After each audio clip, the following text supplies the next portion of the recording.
So let's discuss. Yeah. Let's address the elephant in the room, because you were supposed to join. You were supposed to join us in the studios weeks ago, but you couldn't because ABC has a very strict policy. You can't get into this building unless you're fully vaccinated. Everybody in this room knows that and is vaccinated. But you made a conscious decision not to get the vaccine. Now, the CDC says a person is 10 times less likely to be hospitalized from COVID and 11 times less likely to die if they've gotten the vaccine. Okay, so why didn't you get it? Yeah, so my story is a little bit unique. I'll share that first before I get into those CDC numbers. But remember, we have only a certain amount of time, Jed, if you want to get everything in. I have. Right. So I want to let people know why I'm not there. I have a medical exemption to the vaccine that's been written by my infectious disease vaccinated specialist in New York City that's been co-signed by 3 other doctors. I'm not a candidate for this vaccine. I also have sky-high, multi-tiered, multifaceted natural immunity, very, very high, that has also been proven, it has been shown, and it is substantiated by letters from these doctors. So for me, personally, this vaccine poses a greater risk than a benefit. I'm also not a risk to any of you. I know there's been a lot of debate about that, but I have these doctors who've gone on record with that as well. So my point about all of this is that I am not anti-vax. What I really want is for people to make these decisions for themselves. I want every one of you to sit with your family members, to sit with your trusted doctors, and to say, what is the best decision for me? However,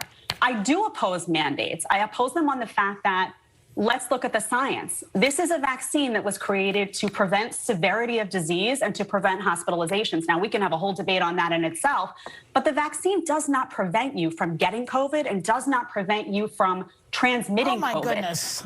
Reality, no, and we have that's seen that. Not so. Come on. No, you've been at Fox TV you too don't have long. To, Joy, you don't have to listen to me on that. You don't have to listen to me. You can listen to the director of the CDC. You can look at the CDC's website. That is why masks were reinstated for people who were vaccinated, because they said, and they admitted, they came out and said, for this Delta variant, transmission is going to be a thing for vaccinated and unvaccinated people. So I'm not opposed to the vaccine, but I am opposed to the mandate 100% on the grounds of science. People have died from COVID, including Manny's in-laws.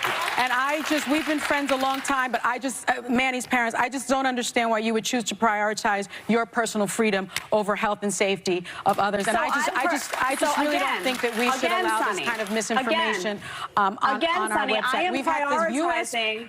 We've had the United States Surgeon General debunk. Yes, I heard what he said. Everything that you've just said, and I just don't think we should allow this kind of misinformation on our air. I'm really sorry, my friend. First of all, I'm really sorry, my friend. First of all, I would say to you as a friend, what I just said to you is I am prioritizing my health, and people talk about the common good. Over the health and safety of other people. You're not going to have a common good if you're not prioritizing your own health. You have the Surgeon General. This should sound very familiar to you, Jed.